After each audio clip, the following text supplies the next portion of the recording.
You're listening to the Teach Better Talk podcast featuring expert educators eager to share progressive tactics to reach more students. Teach Better Talk is created by teachers and fueled by passion. Let's get started.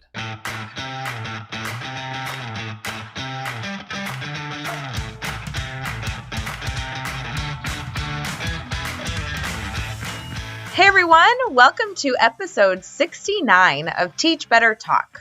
I'm Ray Hewart, and as always, I'm with the very encouraging Jeff Gargis. Jeff, that word was submitted by one of your favorite people. Who?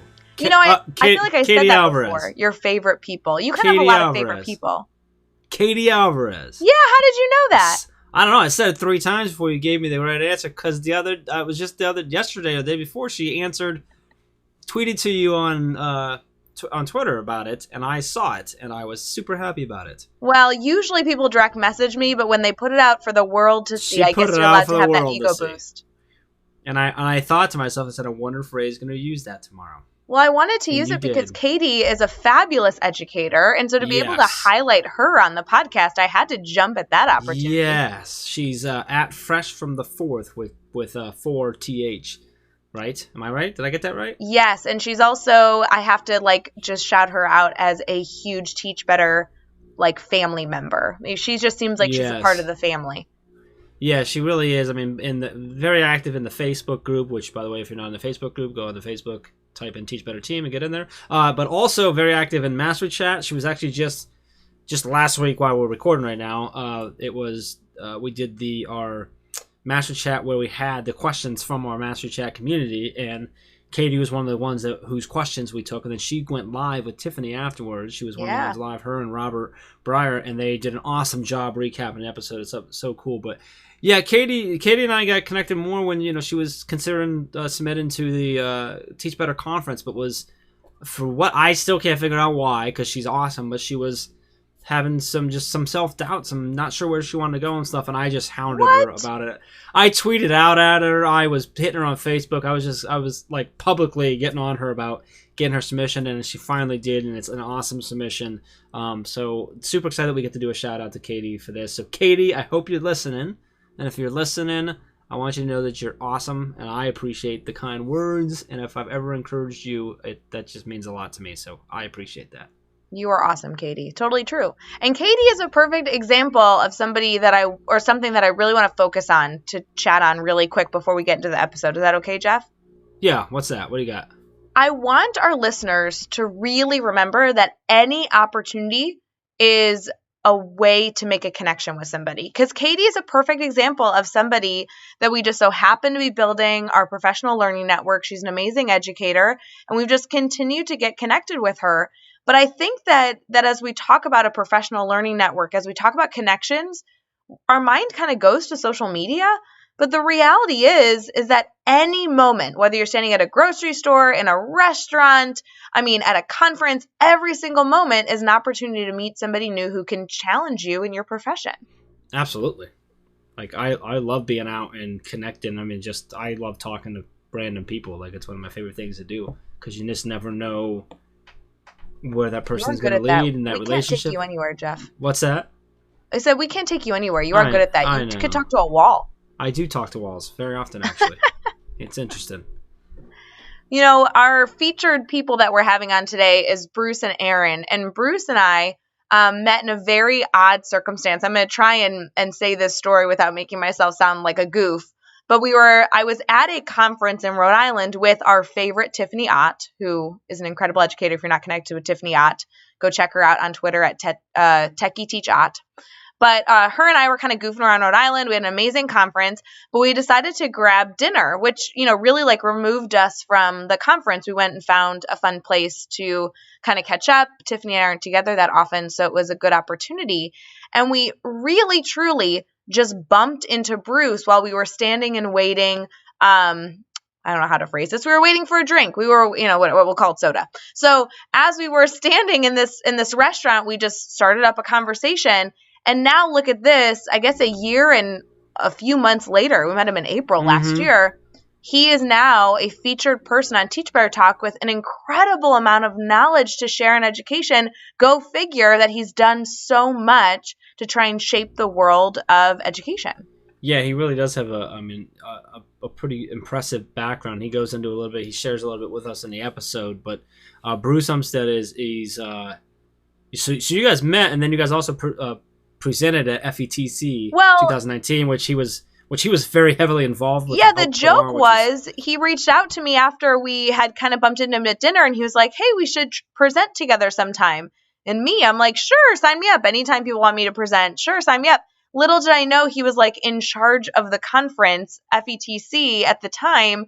And so we presented a bunch of sessions together. We kicked off his track at FETC in Florida, kind of, having fun up on stage. It was a blast. Yeah, so super connected guy. Speaking of connection, which is cool, experienced guy. He's currently the Director of State Programs for IMS Global Learning Consortium. And so what they do data standards. They publish data standards for K through 12 higher education and the workforce. So he works there to he's been leading them for a while. He's loving what he does. He goes in a little bit more detail of that. But then he's also got a cool thing. So this is how it ties in. He asked us if his sister Erin could come on, and of course we said heck yeah, like let's make this a fun episode. And they're doing these cool this cool project with her students that they call the Great American Epic, and we're gonna let them get into it, but it's connected to podcasting and the students and stuff. It's really, really cool. So Erin is a high school English language arts teacher. She also teaches seniors too. She has a cool schedule that she goes through, and she shares that with us. And they've got this Great American Epic project that they're working on that I just think is really, really cool, connected to sort of finding the American dream again, and to sharing what it is, and that it's not dead. And there's a cool connection that they have with their students to the community, which I know you were loving.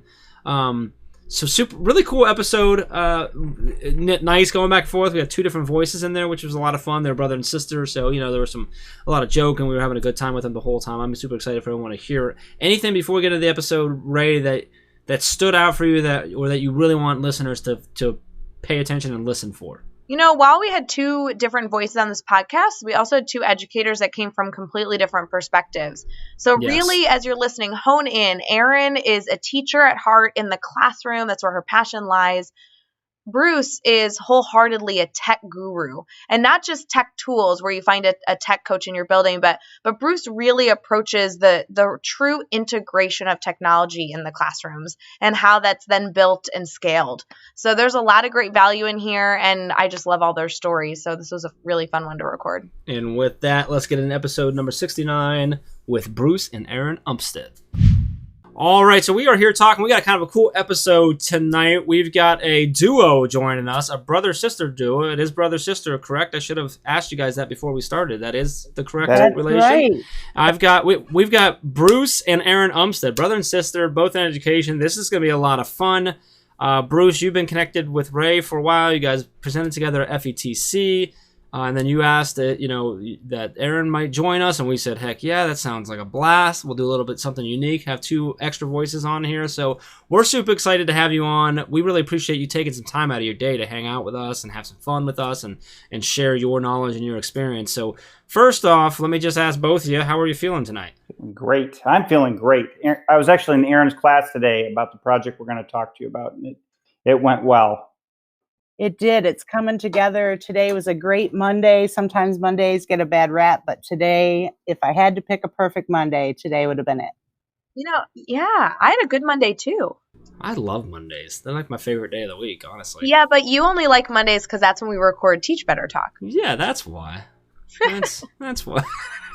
No. All right. So really quick though, curious.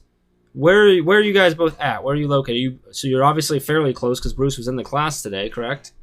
That's correct. Yep. I live in Lansing, Michigan. I'm a Okay. Lansing gal. I've been here since I went to MSU in recent past.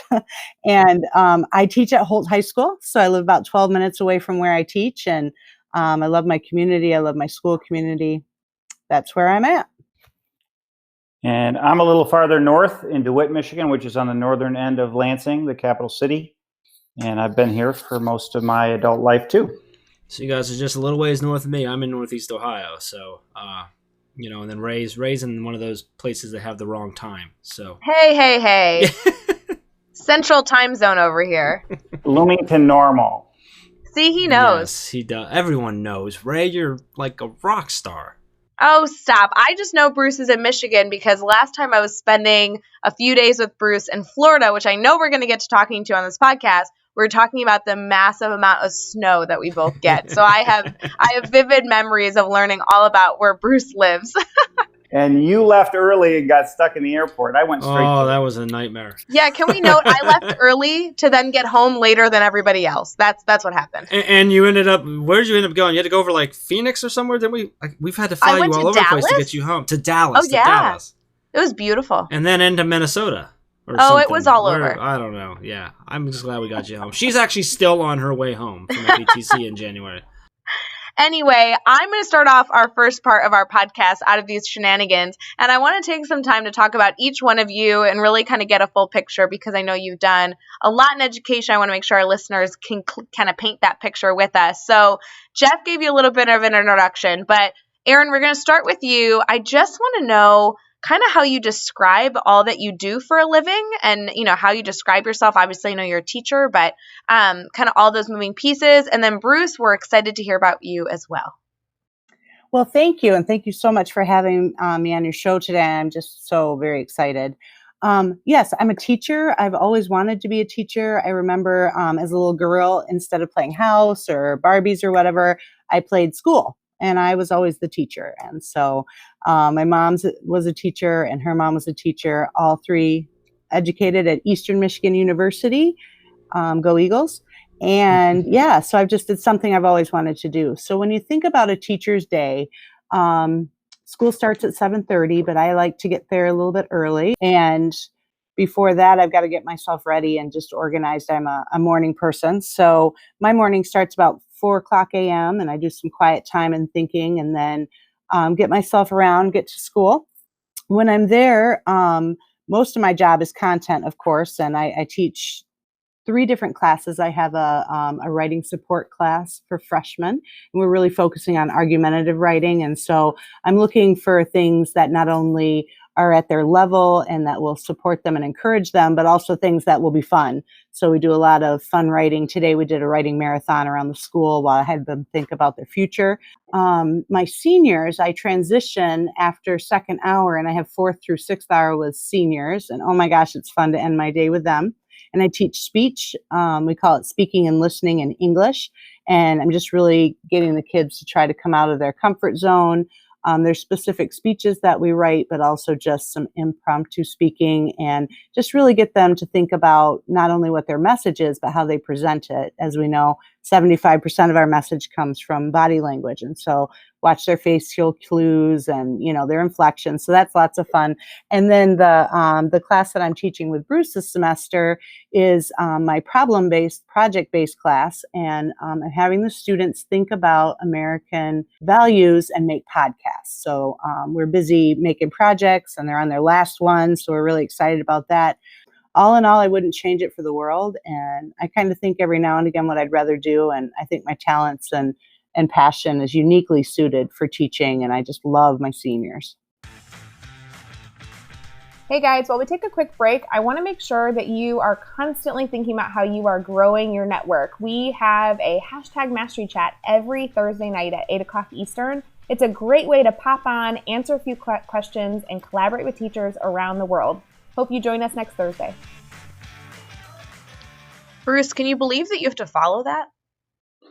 How do you think I feel all year now going into her classroom and seeing what an excellent teacher she is? She's also being humble and not mentioning a major appointment over the summer to the Eastern Michigan Writing Project. She's going to be one of the...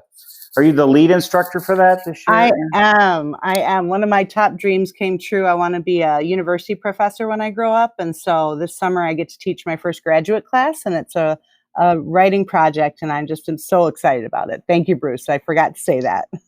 That's a good brother right there. Isn't he? You got to give props when they yeah. So Bruce, now on to you. Yeah, well, I have a full-time job, believe it or not. It's with IMS Global Learning Consortium. We do learning data system interoperability standards or specifications. So when your LMS needs to talk to the student information system, if they follow our specifications, it's made a lot easier. So I've been working for them since August. It's been a lot of fun. My responsibility is trying to get states involved in the interoperability work and also publishing state standards in a format that is easy for machines and humans to read. So very fascinating, not to most people, but I do find the work fascinating. Well, and we appreciate it. Thank you. We teachers. So that's after having worked at the state of Michigan Department of Ed for a good period of time. Worked for Bright Bites in the ed tech space for a year, and then I was doing some consulting. That's how I met Ray. We actually met at the Highlander Institute. Is it the Blended Learning Conference of 2018? Yeah. We were waiting for a leprechaun to bring us our non-alcoholic beer. Yes, absolutely. And it formed a friendship to last a lifetime. Oh, look at that. As it would, my goodness. I have to tell you though, Bruce, you have consistently been a mystery to me. Even when we met, I'm trying to pull these little pieces. You've done so much in your career, and you just kind of like throw these little tidbits in. And so I've been building this timeline throughout our friendship, trying to figure out all that you've done for education. So this was helpful for me to just continue learning about all the things that you're involved in as well. So I'm like taking notes here, like adding it to my Bruce Umpstead timeline. So Ray, we're gonna dig in a little bit more now, Bruce, because I want to have you take us to a specific time. So we talk a lot on the podcast. We always talk about failure. It's something that we talk a lot about because we believe in embracing failure. And I've failed a whole lot, so I talk about it all the time. But I think it's gonna help us dig into a little bit of who is Bruce for Ray, right? So Bruce, we'll have you go first. So what I'm looking for here is just take us to a time that you've had a failure in your life. It doesn't have to be something drastic, but it can be, and just share with us like what happened. How did you overcome that failure, and then what did you take away from that? Bruce, we'll have you go first, and then Erin, you can jump on after that. Well, that's where I kind of wanted to talk about the project I was working on with Erin, because it is a project that I've tried and failed several times trying to start. It's called The Great American Epic. I got it, like the idea, over a decade ago because I was driving around selling curriculum out of a car. It felt like it was all in the back of my car. And I realized I hadn't listened to any of the classic literature growing up, so I started listening to the Iliad and the Odyssey, and I didn't understand it, so I got a lecture series and started listening to that, and I come to realize that there's this whole string of epic poems, poetry mostly, that has stretched from early Greek civilization all the way to the British Empire, and it kind of stopped there. That it didn't cross the ocean with the settlers and take root here in America. And I found that to be quite interesting. Mostly it's a shift to like, instead of poetry, there's more prose. Instead of, long drawn out stories, there's more like a novel, right? There's not 200,000 words. There's a 70,000 word, like The Great Gatsby is one of my favorite books, and Erin can name a bunch as well. But it kind of leaves something missing in our society. Like, what does our society stand for if we don't have a story at the time to kind of say this is what the society meant at the time of its telling? Do you know what you kind of know what I'm saying? Yeah. Like Divine Comedy might be the best example. Like when Dante wrote that, he actually would walk around town and they said that he smelt like sulfur because he had done such a good job with the Inferno. That's kind of like what we're talking about here. Don Quixote may be out of Spain, and you can see that there's these huge stories that are told about a society in America. The closest thing we've had is like Moby Dick. So of course you hear this challenge and you first reject it. You're like, well, I'm not a writer, so I'm not going to be able to do that.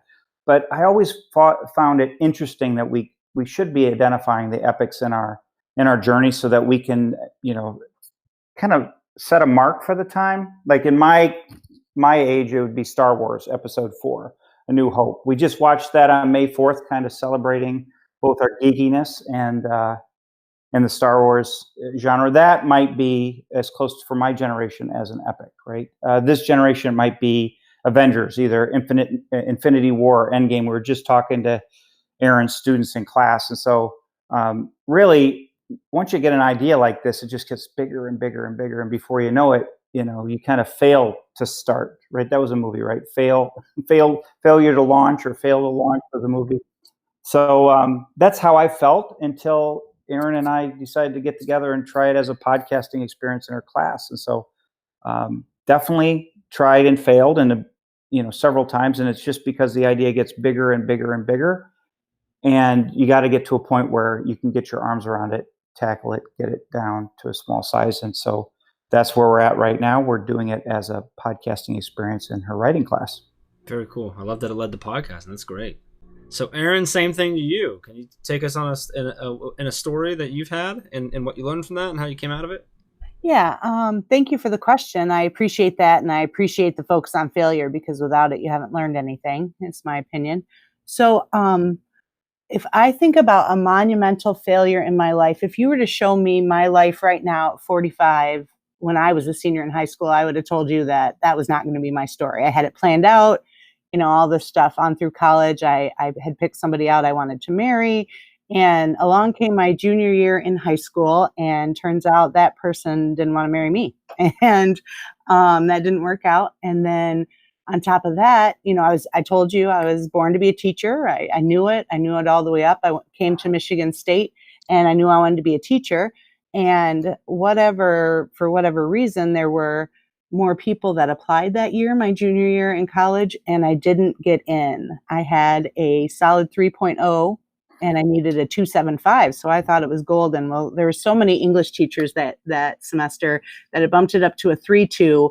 And there I was. I didn't get into the College of Education. And I was just literally and figuratively flat on my face. I just didn't even know what to do, because there's my whole dream, my whole path. The relationship, I started out with that, but that was not anything compared to like my life's work that I knew I was going to do. So I had to do some quick footwork, and I ended up graduating in 4 years. So I finished up on time with an English degree. And I don't want it all to say that you can't do anything with an English degree, because I don't believe that. But the one thing I wanted to do with an English degree, I wasn't able to.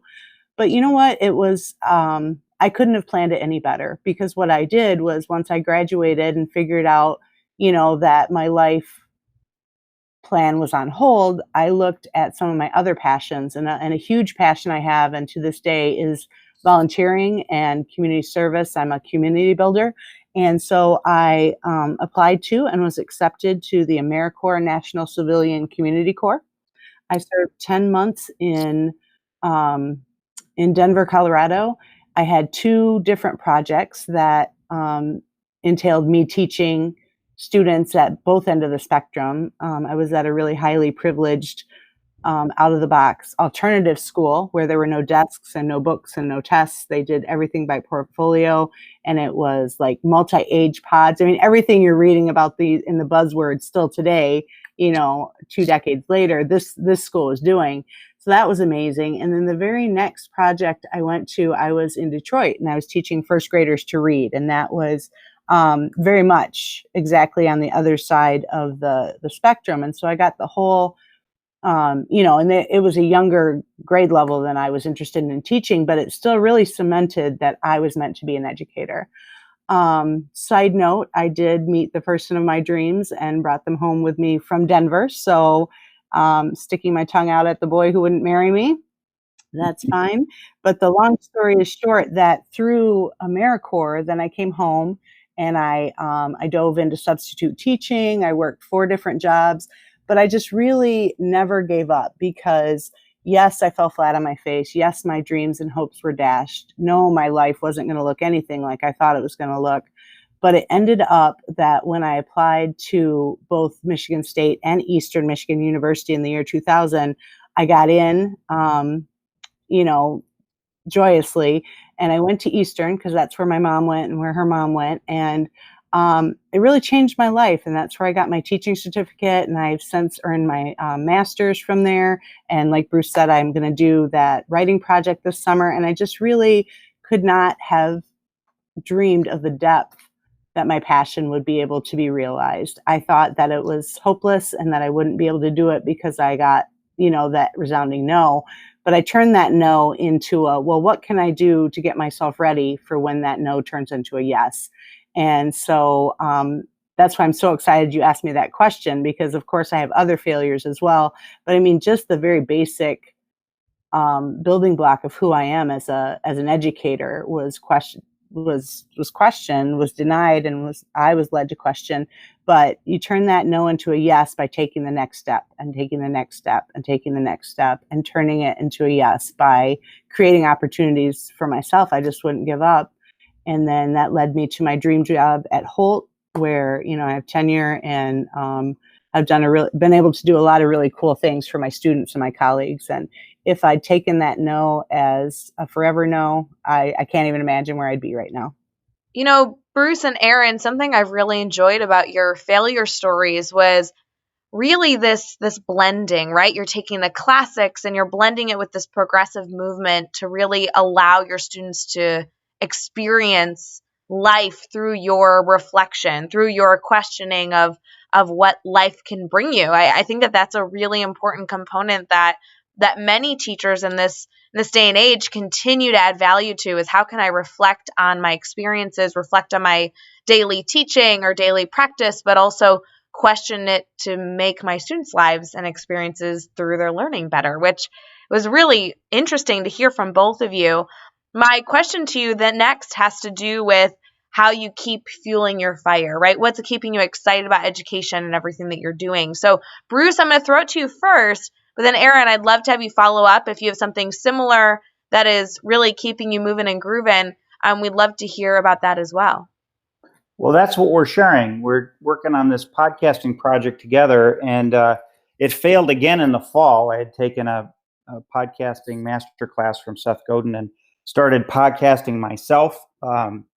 I got like 3 or 4 interviews in, and my volunteer producer kind of went into the spin cycle, and I lost her for like 2 months. I'm like, crap, all of this work kind of out the window. And Erin's like, let's do this class as a writing experience in writing expressions in my senior class. And so she picked it up. We dusted it off, and we've actually been teaching the kids how to podcast on what we call the Great American Epic. It's a journey we put the kids on, literally following the hero's journey. So there's 17 steps, and there's 16 weeks in the semester. So we've been kind of like marching them down the path and kind of turning them on to the concept of having agency in the American ideal, which was really interesting, like going into the classroom and asking people if they knew what the American dream was, and talking about some of the values that kind of we as Americans hold dear, or at least supposed to hold dear. We didn't really see a lot of agency there. There was definitely no heroes in the class. Everybody, kind of just wanted to, like, we graduate in a few months. Let us, write a couple things and move on. But it's been a wonderful experience. And I've just been really, my faith in humanity, in America, and in the next generation of citizens have been kind of renewed. And I kind of realized that, like, even though I've struggled doing this on my own, having my sister as a partner has really been rewarding and unique. We haven't been closer, even though we live like 20 miles apart. It's given us something to share and work on together. And so that's really what's been kind of inspiring me most recently. Well, it sounds like a great project. I mean, as we're starting to learn the tidbits of each piece that you're able to pull in, I'm sure your students are having an incredible experience. Oh my goodness, yes. I'm so excited. In every community, I'm thinking of my classroom as a community, you've got your early adapters. And there's a young woman who, from Go, her first podcast, Bruce and I listened to it, and he's like, oops, we shouldn't have listened to that one first. It was perfect. It was amazing. And she was on it, and she was in it, and, she was all for it. And then you've got, the ones that once they start to feel a little success, then then they're starting to get into it, and, exciting things. And they'll come, with their light in their eyes and say, Miss Umpstead, so-and-so is going to let me interview them. So that's really cool. But what I'm most hopeful for are those sweet babies who I'm dragging by their teeth across the finish line, because this is an English class that many of these seniors have to pass in order to graduate. And so, a bit of a carrot to do well, but also a bit of a stick that, hey, you don't get to cross that stage unless you do this. So I'm just really excited because Bruce said, like you said, the very first day, who's a hero in here? And nobody raised their hand. And now, through learning that they each are on a hero's journey, we've studied some of Joseph Campbell's work, and we've looked at, some modern heroes, Chance the Rapper, and some different people like that today, Adam Sandler. We've looked at some different heroes, and we've noticed that their stories fit in the way that we're building these podcasts. So I'm just so excited not only to have these students understand that the American dream is not dead, and it's up to us to make sure that it remains alive for ourselves and for our children's generation. But what I'm seeing is I am seeing that agency. I'm starting to see a lot of kids, they get their first podcast done, and then the second one is even better, and the third and the fourth. And so while I'm not giving up on my sweet babies who are trying to refuse the call to their hero's journey of podcasting, I just really think that projects like this are what is going to keep me in education until I'm able to retire. And then probably after that as well, because I don't think teachers ever retire. We just find a different way to teach. But so to follow up what Bruce has said, we've noticed that building heroes is both exhilarating and precarious, especially in this, in our context, but also it's this project-based learning. It's this, okay, how are you going to change the world? What are you going to do now to make this place, this Holt High School, this class, how are you going to make it better than when you left it here? And so I always ask for student advice. I ask for feedback. And just keeping student voice and agency alive in my classroom is what energizes me. It's what makes me want to get up in the morning, and it makes me definitely want to do a better job tomorrow than I did today.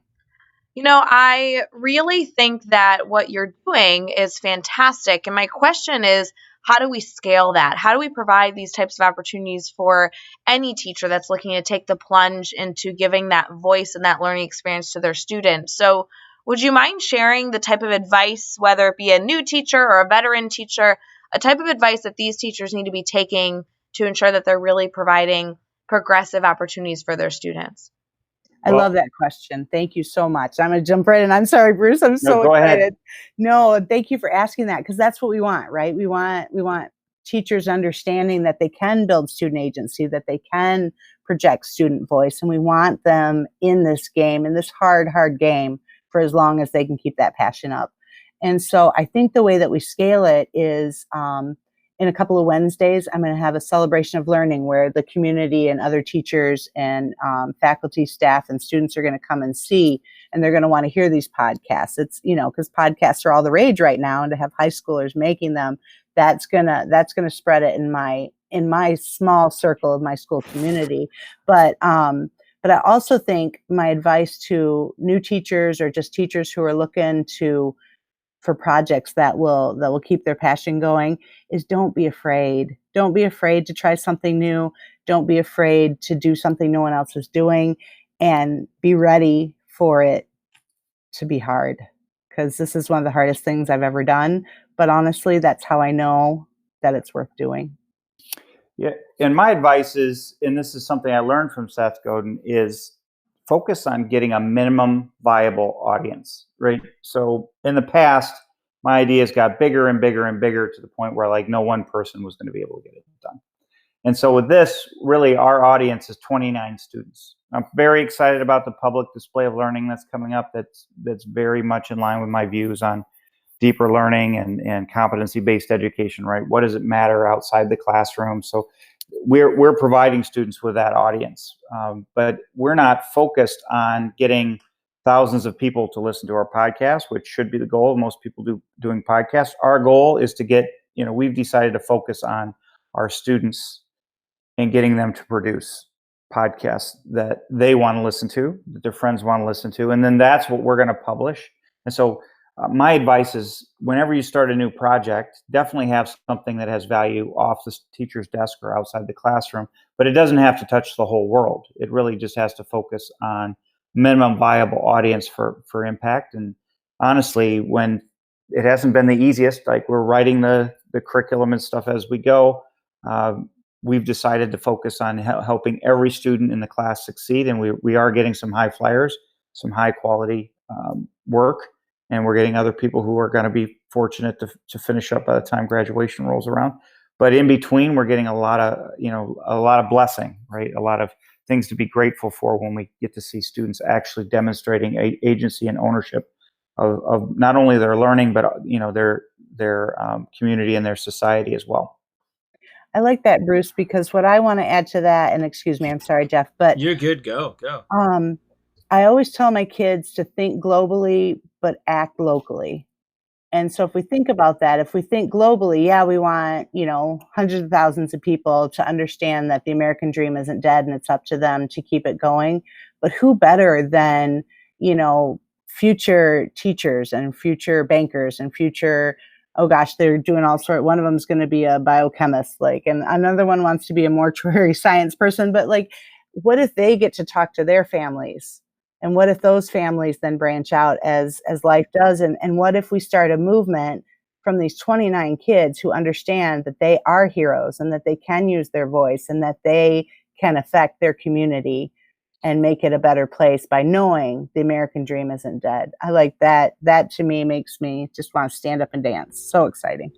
Absolutely. I mean, you're instilling that not only the skills, but also the belief in them that they can do something and make a difference. And so as they grow and do more, they're gonna probably potentially start focusing on those bigger scales, and they're gonna go change the world from that. I love the connection to the community. I love that you're focusing on them creating and the ownership, and I love that it's connected to podcasting because I'm a big fan, obviously. So really cool thing that you got going on there. I'm loving it. So I want to now put you guys to a test, and we're actually gonna do this. We're gonna pit you guys against each other, brother versus sister here. Who can do this next part the best? So Bruce, we're gonna have you go first. We're gonna do the next 6 questions. Your goal is to answer each one in 15 seconds or less, and then Erin, then we'll do the same for you. You ready to go, Bruce? I am. All right. What is one ed tech tool you cannot live without? Soundtrap EDU. That's what we're using to produce the podcast. It's an awesome all-in-one audio application in the cloud. Awesome. What book are you reading right now? Turning the Flywheel by Jim Collins is a nonfiction. The fiction one I'm wrapping up, Prelude to Foundation by Isaac Asimov. And who do we need to follow on Twitter today? You can always follow me at Umpstead. And what's the best YouTube channel or website for educators? I think the Teach Better podcast to really suck up. Hey, I will allow that to happen. Give us a daily, weekly, or monthly routine that you think every teacher should get into. A gratitude journal. They should write down 3 things they're grateful for every single day. Love it. And what is the best piece of advice you've ever received? I already gave it. Focus on identifying your minimum viable audience. And that's Seth Godin, right? That's Seth Godin. You can Google it. It'll pop up on his blog. He blogs every single day. We'll make sure we get that blog and link that in the show notes as well. So nice work there. All right, Erin, you got your work cut out for you. Good job, Bruce. We got a whoop whoop. She's ready to go. She's acting like she's happy for him, but she's really ready to go here. So, all right, same questions. Ready? What is one ed tech tool you cannot live without? I live on Google Classroom. Give us a book that you're reading right now. I'm reading The Come Up by Angie Thomas. And who do you need to follow on Twitter today? You heard it here first. Umpstead@gmail.com. Or no, not gmail.com. Haha. Instagram. Fail. What's the best YouTube channel or website for educators? Well, I really enjoy, let me think. Oh my gosh. Holt High School has a YouTube channel. All right. And give us a daily, weekly, or monthly routine every teacher should get into.